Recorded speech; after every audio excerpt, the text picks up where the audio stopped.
3 games tonight for your match of the day too, along with February's goal of the month and all the goals from yesterday. Wayne Rooney and Shay Given are with us. First to Old Trafford, where Manchester United faced Arsenal, the 3rd time they've met this season. Mixed feelings or just pure frustration that you haven't got the win today? Yeah, very frustrated we haven't won because with the dominance and the control that we have, especially in the first half, that we have to put the keeper under much more pressure, but the final goal, the final action was missing. Ruben, you said this week it was a question of your players surviving for this game. They did a lot more than that, didn't they? Yes, it helps when you don't suffer a goal and you score a goal, then you feel the energy in the stadium. I think we did well. Of course, we don't want to play like this in the future. I'm not saying the part of being competitive or playing to win, because we play to win, but just expecting a little bit more, giving to the opponent more time with the ball. We don't want to play like that. Manchester United cannot play like that. But in this moment, we try to win games. On that free kick from Bruno, was there a little bit of a miscalculation on how far back you all were? Well, no, that's where Anthony had sprayed the line, and we did feel like we was quite far back, and we said we're far back, so we stood forward a little bit more, but it still felt a little bit too far.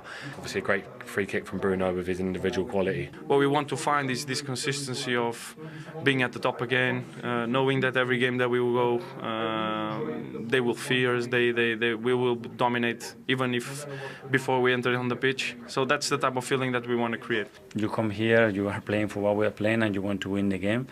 And today's frustration. We'll come on to Arsenal in just a moment. So much debate post-match about how far back the wall was for the Manchester United goal. So it was about 11 yards away from the ball. And discussion about David Raya's role in it as well. What are your thoughts? I thought it was a bit harsh, not just being part of the goalkeepers union, but I felt it was a bit harsh. I thought it was a really good execution from Bruno. Yes, the wall was too far back. That's probably the referees. Either had big steps or he just miscounted, perhaps, Chappers. But you can see it's too far away, and Bruno knows that as well. We can see by the graph it's 11.2 yards away, too far back, and it gives Bruno that advantage. Now we'll look at David Raya in a second. He picks up a bit of a strange position. You see the position he picks up here behind the goal. He's sort of saying to Bruno, can you put it in that side? There's a gap there. Watch your movement. David moves across, and then Xerxes, watch his movement as well. He pushes Partey into the gap, and what that does do now, when Bruno steps up, now David Raya can't see anything. So he can't see the ball at all? He can't see the ball. He can't see when it's struck. He's in a bit of trouble now at this stage. So if we just roll it on there now, when the ball actually comes over the wall, we'll sort of pause it here again. This is when David Raya picks up the flight of the ball now. So maybe 16 yards from goal. And now he's got to react. You see he has to come across. And I think with the ball being 11 point whatever yards it was away from the thingy, Bruno can hit it with more pace. And I think it's a good free kick. Yeah, sure. I just want to ask you on David Raya's position here, because for me, I think he's way too far over, but then strangely he adjusts his position and comes back towards the centre of the goal before Bruno's like 3 yards away from the ball. So, what's the reasoning for that? I haven't got an answer in a sense, because I would never start there. But my only sort of thought plan would be he must be trying to get into Bruno's head, maybe like a bluffing game. I'll show him so much that side, so he can only go that way. Could Bruno hit it where Raya is at the moment? Could he? He could, yeah. I've done that before. No, he could, of course he can, and David Raya obviously adjusts his position from there. But as Shay said, I think he is trying to play a few games to force Bruno to go over the wall. But I still think he should save it. Bruno has struck it really well, but I still think he should save it. Well, take nothing away from Raya's second half performance. He was absolutely brilliant, Mark, second half. This is one of the reasons Arteta brought him to the club. Brilliant save from Mazwari. No right to save this as your reaction. Doesn't matter how you keep it out. He got his shin on it, kept it out of the goal. This is from Xerxes inside the 6 yard box again. Standing big, getting a block. He's had to close his leg really quick here. How many times you see that come through the keeper's legs? It's a fantastic reaction. And this is an injury time. This gets Arsenal a point today. Watch this for a save from Bruno. This is top class. And see the way he slides and gets it back up. He goes on his back side, goes round his back. Watch this action here. If he goes up on his side here, he doesn't get up quick enough. It's a reaction we've seen before from David Raya. He spins round, he gets up super fast. Great save. Yeah, and there's the great Dane at the end. I mean, he's had a few top performances at Old Trafford, that man, and he's just given a wee pat in the back to say well done today. He strikes me as one of the best at recovering to make the second save, get him back up. Yeah. Is he? Well, yeah, I think David Raya's stature. People say he's not that big, and I used to have that when I played as well. Not that big for a goalkeeper, but his agility, his quickness around the goal, he's probably one of the best, if not the best, at getting up and flying around the goal. Brilliant today. So much discussion about where Arsenal's goals are coming from at the moment. Declan Rice has slightly adapted his position for you. Yeah, he has. I was really impressed with Declan today, and I think from Declan's point of view, we tend to see him as more of a holding midfield player, or keeping that balance in the middle of the pitch. But I was really impressed today. If you watch him here, he's the one making the forward runs. He's threatening Manchester United's back line, and yet the ball doesn't come off for him here. But there were so many times today that he made these forward runs, and 13 minutes of it. Yeah. But Manchester United upped their intensity in that. They were flat in the first, but they upped it in the second. I think whatever Ruben said at half-time, he definitely had a strong word at half-time. They played higher up the pitch second half, and I think Xerxes was a big part of it. There was too much in the first half, bouncing off. We see here, Mark, really strong, holding the ball up. And what that does, if your striker can hold it up, it gets your team up the pitch. And we highlight Dallo and Mazraoui here.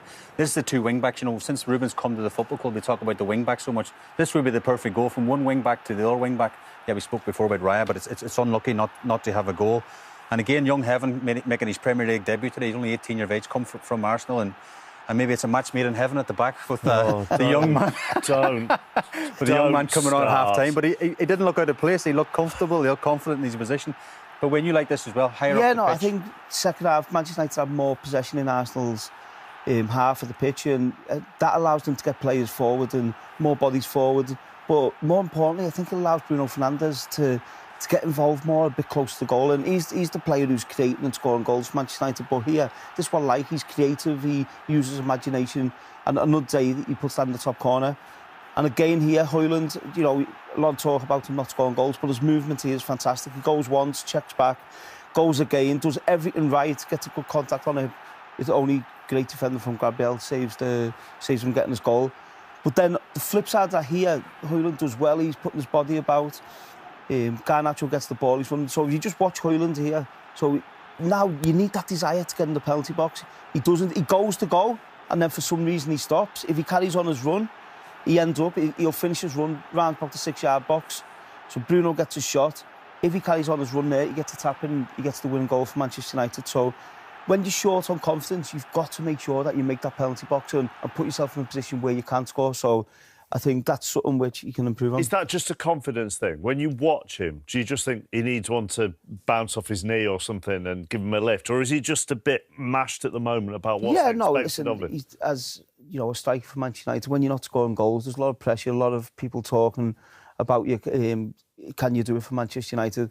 I think the best thing to do is simplify it, and obviously making the runs into the penalty box is as easy as it comes. You have to make them runs, but simplifying your game, getting the ball, laying it off, getting in the box, getting the ball out wide, getting in the penalty box, putting yourself in the best positions to score goals.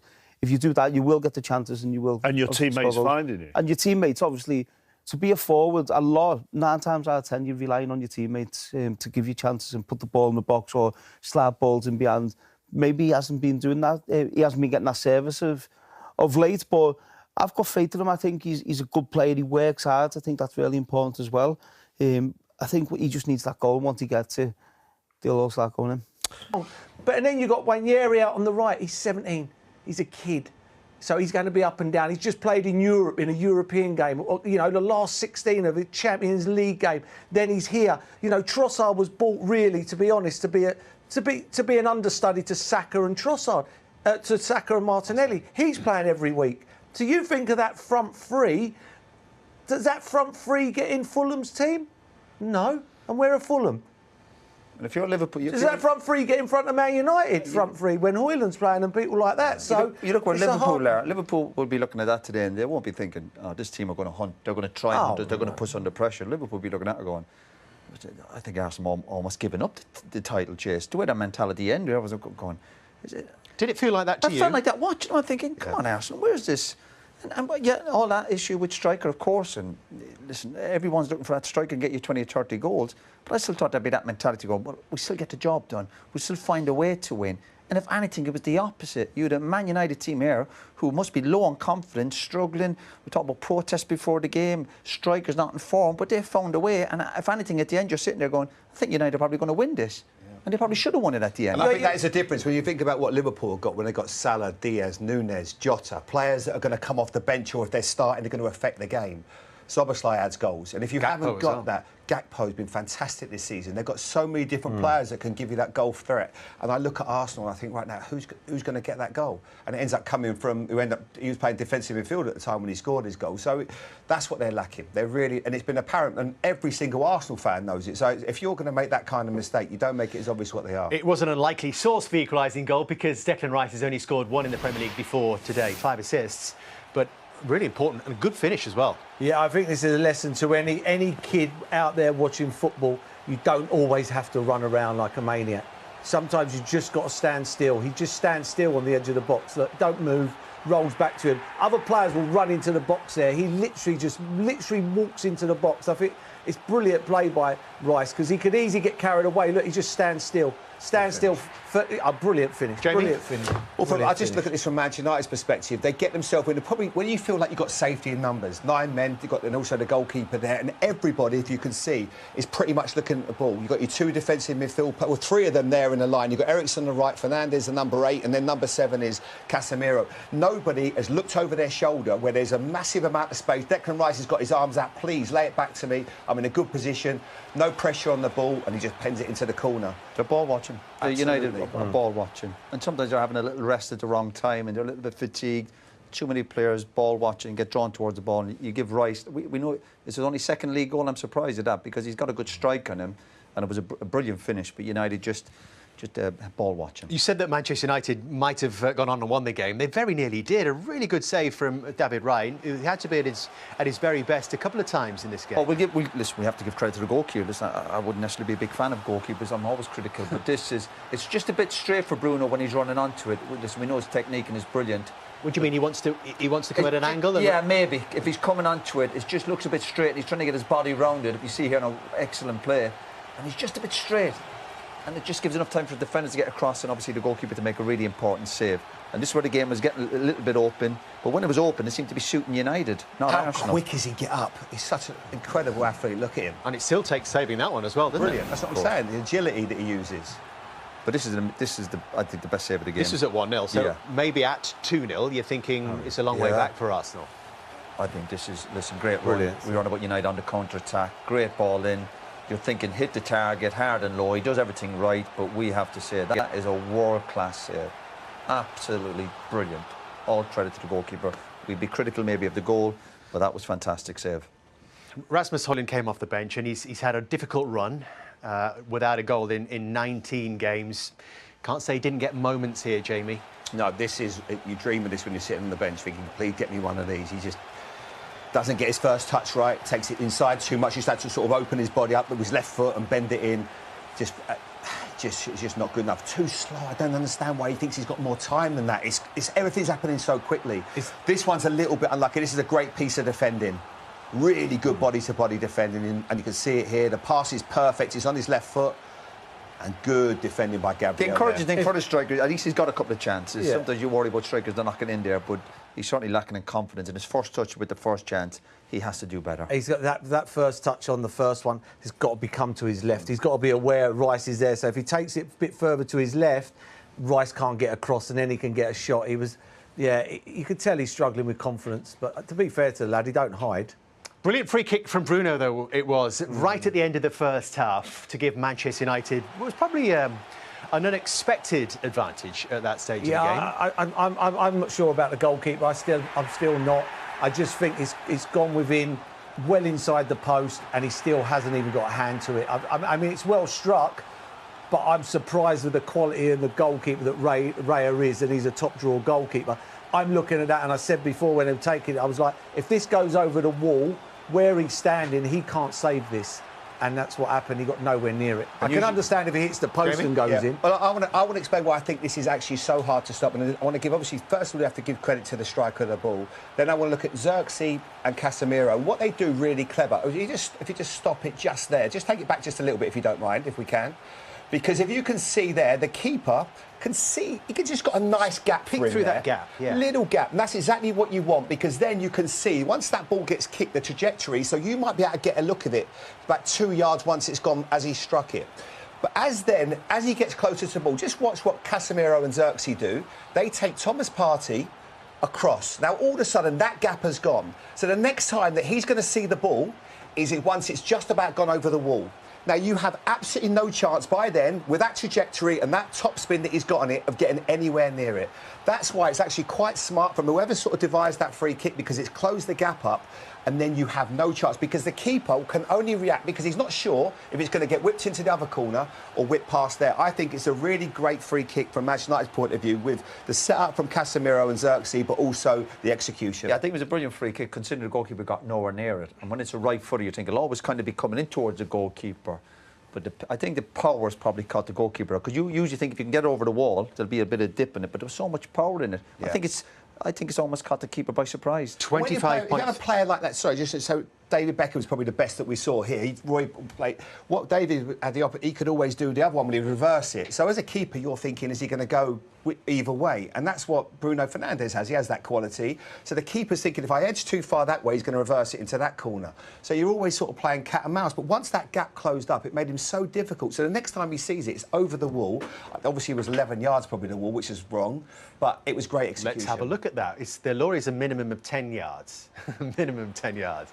Gary spotted it in commentary straight away. Great spot. The free kick is 25.2 yards. And the measuring, you can see, do 10 strides. And it's always been a rough count. They don't have a tape measure. Our technology tells us that is 11.2 yards. Yeah, but sometimes the wall creeps up when the referee turns his back, or when the shot's coming. The wall usually kind of tries to... Yeah, a little cheat. Yeah, cheating a little bit, but they don't seem to do that. So those cut strips, there's obviously 3 of them in the penalty area. So that's 6 yards where the cluster of players are. So you've got 6 yards plus a 1, I suppose, where Bruno Fernandes is, and then the question is how many yards it goes the other way. Yeah, right. You following me? Not really. Yeah, the arrow looks like that's army, isn't it? You can't see the end of the arrow quite. Right, yeah. But what Roy says is exactly, because when I used to have to stand in the wall, I'm sure the other guys did. As soon as you knew that once the referee's gone back to there, you're going to go right. Let's edge. Give yourself a couple of yards, and then he closed that gap down. But for some reason, Arsenal just do it too fairly. I still can't get my head of his position. I can understand the other week when Pickford gets done by Fernandes, because that's right-footed and he can whip it the side of the actual goalkeeper. But for him to score there is near on impossible. And he's so far... I mean, I think he'll be disappointed. I think at least... He's not that far by the time he shoots, though, Mertz. He's not that far. He's still far enough. If he's in the middle of the goal... He's just right of centre, isn't he, by the time that the ball is struck. Let's hear from Christian Eriksen on it. He's talking to Patrick Davison. There we go. It's all about the tiny details. Absolutely. Inches, isn't it?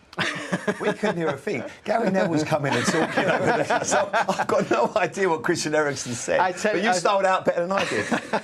No, I think he said the extra year, and obviously had a big help. We will go to a break. We will get Gary's chair in, and then we will get reaction from the managers as well. No was the response, I think, to the question.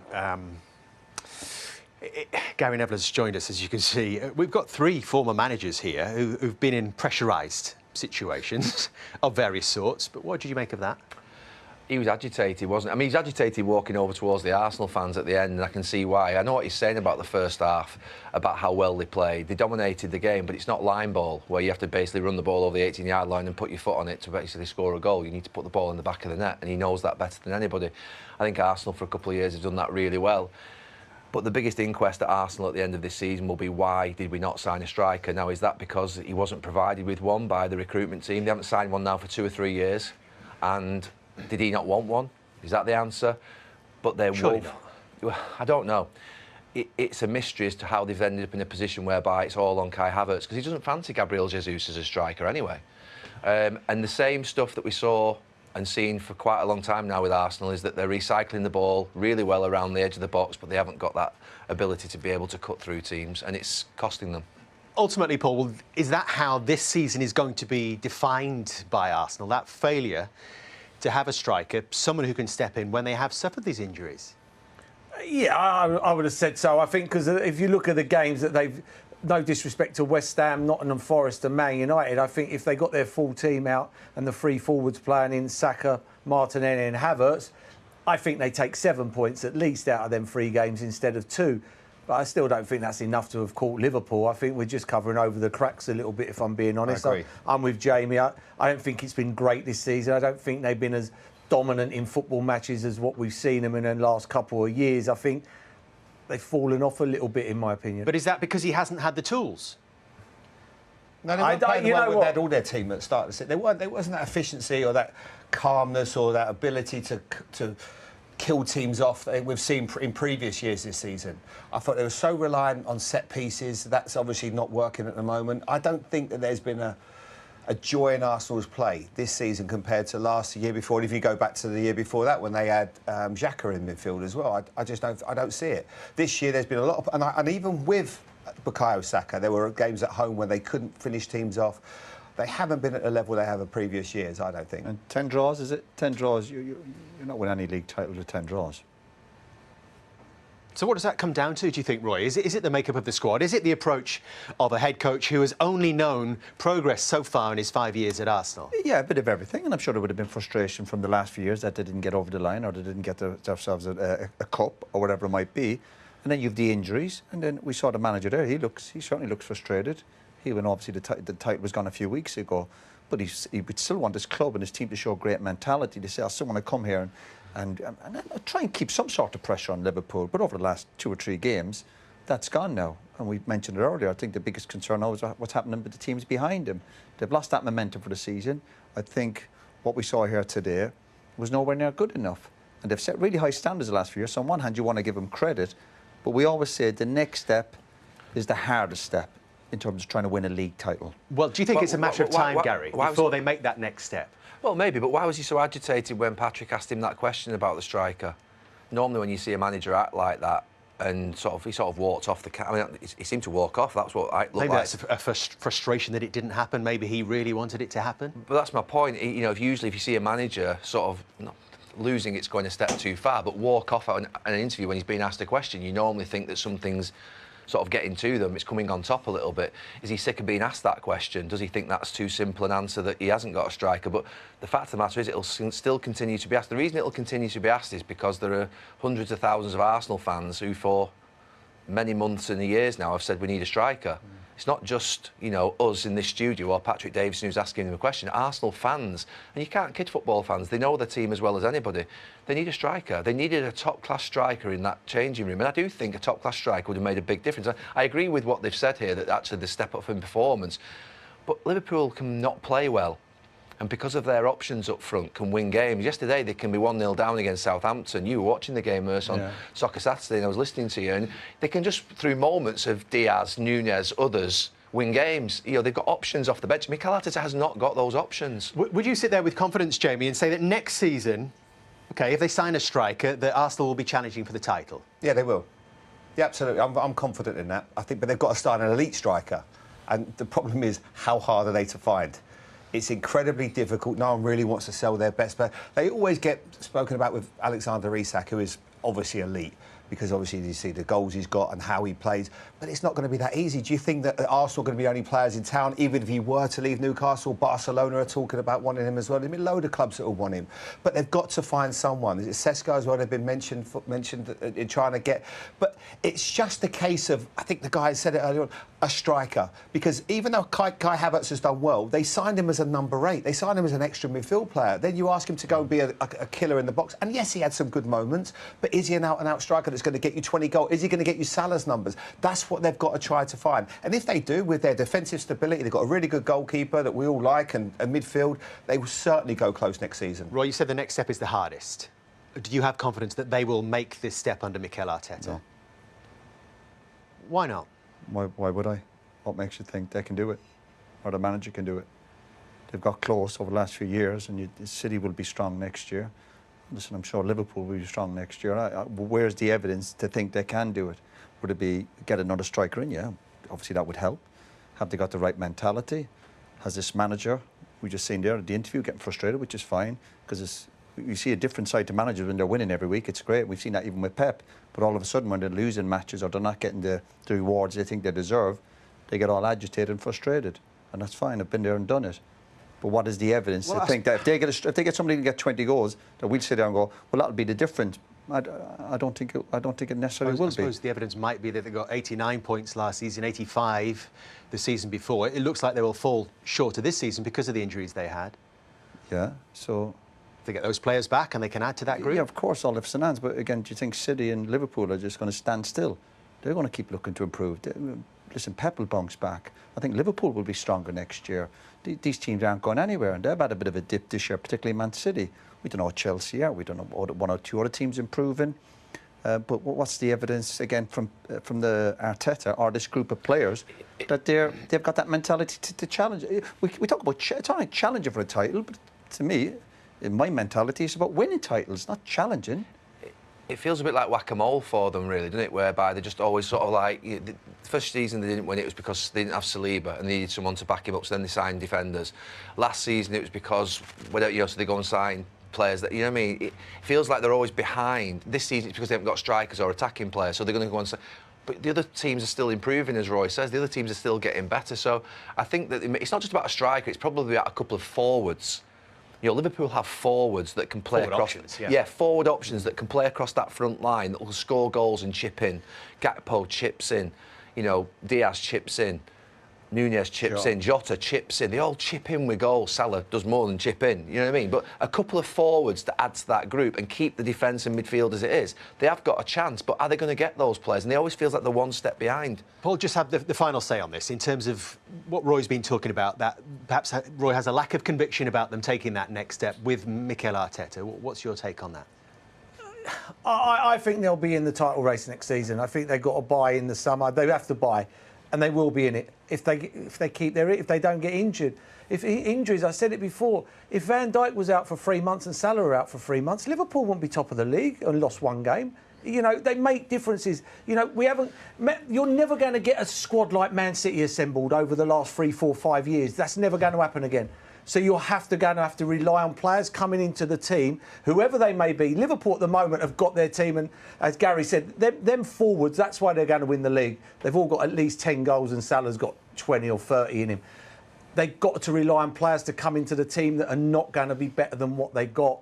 And at the moment, the front three, we've got a young kid who's going to be a superstar. We've got Trossard, who really was brought in as an understudy, and a centre midfield player playing up front. Would never happen in any other country. What about Sterling? I mean, Mikel wanted him in, and then he's left him on the bench for 90 minutes at Old Trafford, and they need a goal. I thought today would have been all right. I thought it was a tight game. He gets the ball and he can dribble. Do you know what I mean? He might get a nick, a free kick, and you know, if I was Sterling now, you'd be thinking, will I be playing for Arsenal ever again? Yeah, but the question is, you were saying, will they be in the race? I think they will be in the race. Oh, they'll be in the title race. Yeah, but it's no good being in the race if you're not going to win it. Well, you've got to be in it to win it. Yeah, but listen, we're talking about Arsenal here. Listen, well, I haven't won the league for over 20 years. No, that's why I'm saying. So why are we sitting here thinking, yeah, we could say that for the next 10 years they'll be in the race, but it's no good being third, fourth. Who do you think is actually going to go and win it? Roy, that's what we're talking about. We're not talking about small clubs here. But I thought Forest might finish ahead of them. They demonstrated, I think, last season and the season before that they've got hallmarks of a team, I think, that can go on to win the title, a little bit like the progression that Klopp made at Liverpool.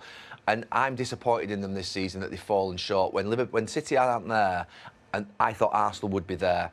And to be fair, Liverpool have had a fantastic season, but they've not delivered this season. This is the biggest problem, I think, this season for Mikel Arteta. Losing the title last season and the season before, I don't think was that much of a problem for him. Do you think this one will hurt even? But this one will hurt more. This one will hurt more. They were in a great position. They were in a great position 3 years ago. So they've been in good positions where they've had people scoring goals. And was it 2 or 3 years ago? People said, "Oh, they're out of the FA Cup. It's great."